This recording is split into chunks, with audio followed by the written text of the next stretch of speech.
धोतराप समुद्री सतहबाट करिब 4100 मिटरको उचाइमा अवस्थित हिमाली उपत्यका।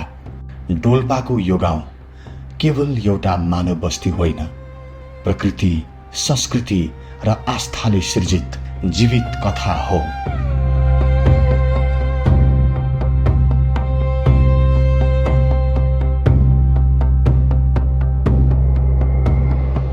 जीवन कठिन छ, तर पटक्कै चिन्ता छैन, किनकि यहाँ शान्ति छ, प्रकृतिसँगको गहिरो सानिध्यता छ।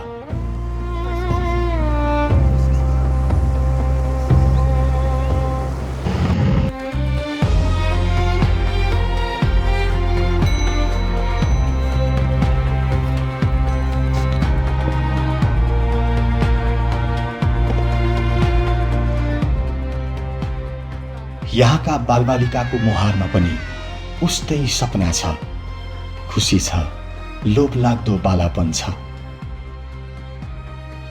उनीहरूको मुस्कानले बोलिरहेका छन् निस्वार्थ आशा।